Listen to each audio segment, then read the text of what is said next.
De octubre de 2010 pasó esto, asesinaron a Mariano Ferreira.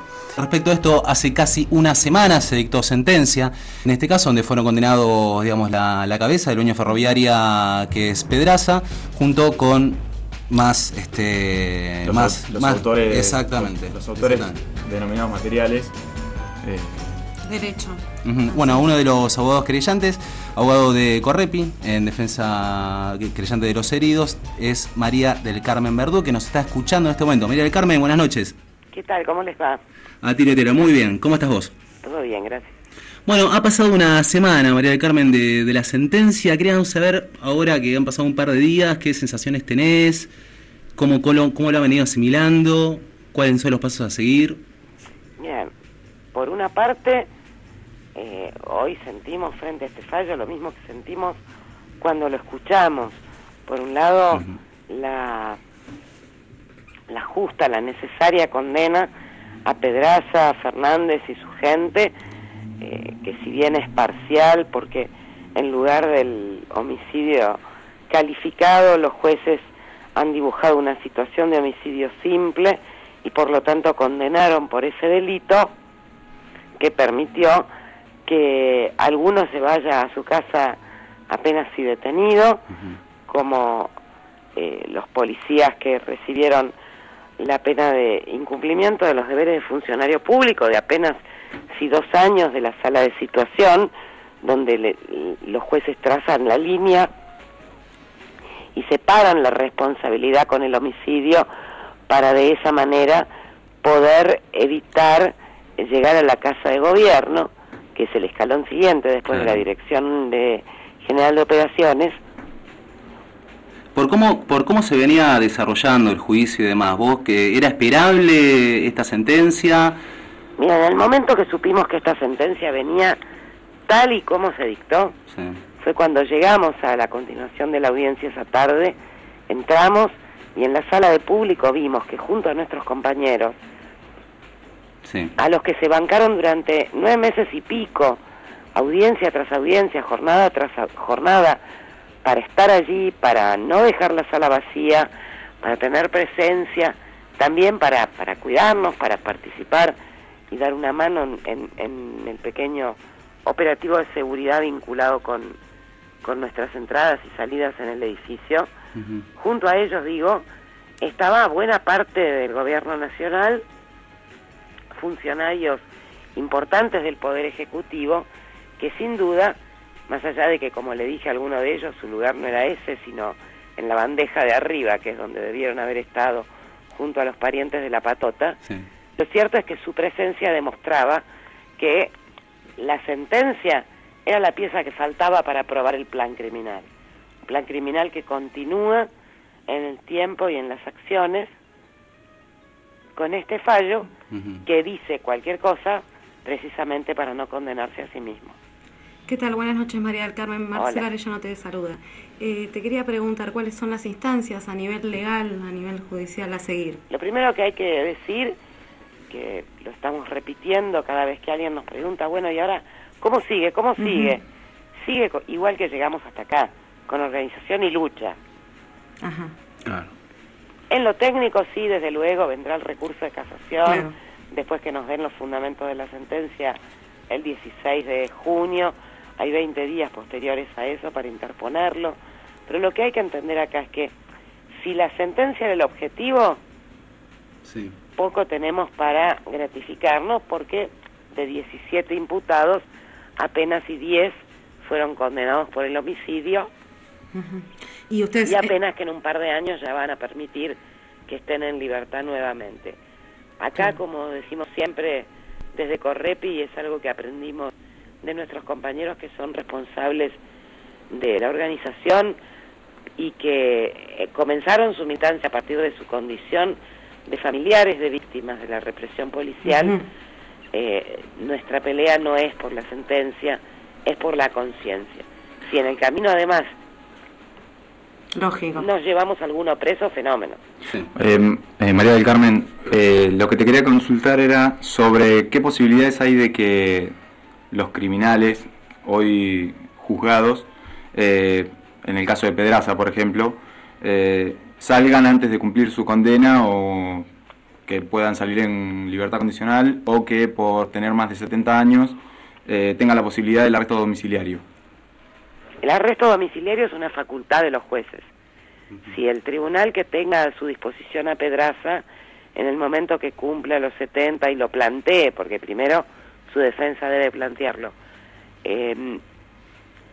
considera que es adecuado, prudente, otorgarle ese beneficio, bueno, pues simplemente se lo da. No es algo que esté establecido en forma taxativa por la ley, que lo que sí dice es, los jueces podrán, en ciertos y determinados casos, mujeres embarazadas, ancianos, etcétera, sí, mandar a cumplir la pena a su domicilio. Pero existe la sobre posibilidad... libertades condicionales, salidas transitorias y demás, como cualquier condenado, una vez que Pedraza tenga 2 años y medio de su condena cumplida, 2 tercios de su condena cumplida, hasta hoy tiene 2 años y medio, lo condenaron a 15 dividido 3 son 10, estamos hablando de que con 10 años él ya estaría en condiciones de obtener esa libertad bajo palabra. No hay mucho de qué preocuparse en una de las hipótesis, que es la de las salidas transitorias laborales. Pedraza no trabaja hace 40 años, no vemos por qué va a empezar ahora.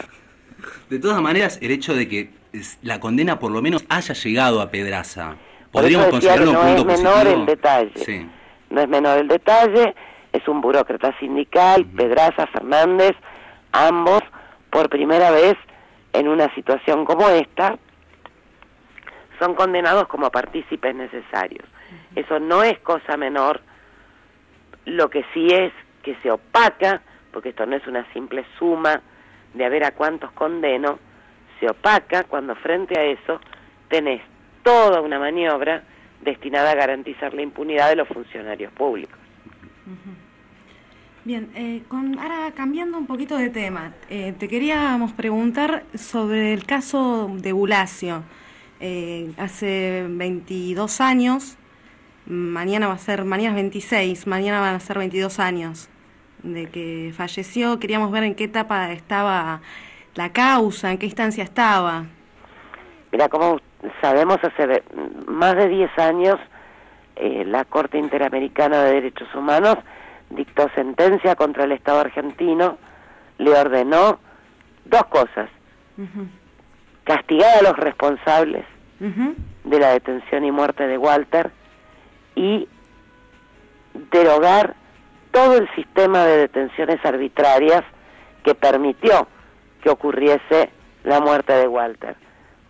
Sistema de detenciones arbitrarias que se compone con la facultad para averiguar, de detener para averiguar antecedentes, faltas, contravenciones y otras similares.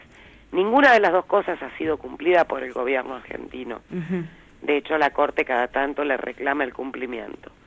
Hoy, lo que sí es cierto, y el propio enunciado ya demuestra su insuficiencia, estamos a la espera de que finalmente se fije fecha de juicio para llevar adelante el debate, que no va a ser por la muerte de Walter. Es un juicio que llega tarde, llega mal, llega incompleto, pero como la condena a Pedraza llega a fuerza de organización y lucha, y el excomisario Espósito va a ser acusado solamente por la privación ilegal de libertad calificada por la muerte de Walter, no así por el resto de las 70 y pico de detenciones arbitrarias de esa noche, mucho menos por la muerte propiamente dicha.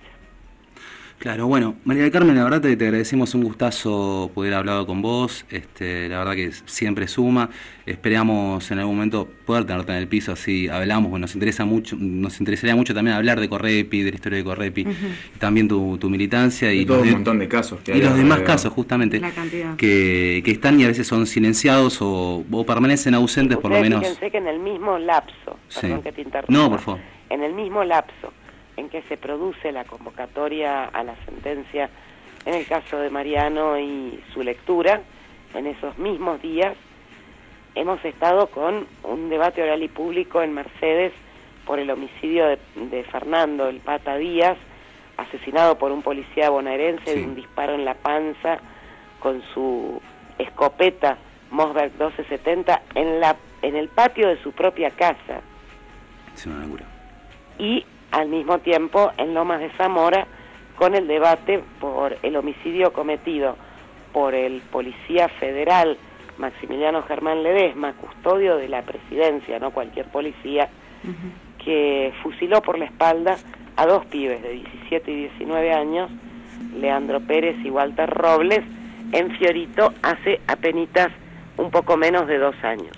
Ninguno de esos dos casos ha tenido Difusión. el menor interés para los medios masivos de comunicación, apenas si alguna radio zonal, alternativa, de cada uno de los dos ámbitos, Villa Fiorito, en el caso de Lean y Walter, Moreno en el caso del Pata Díaz, ha cubierto el tema, y sin embargo estamos hablando de dos juicios que para nosotros tienen tanta trascendencia como el de Mariano, más allá obviamente de su evidente Connotación, masividad, sí. en la visibilidad pública, Claro.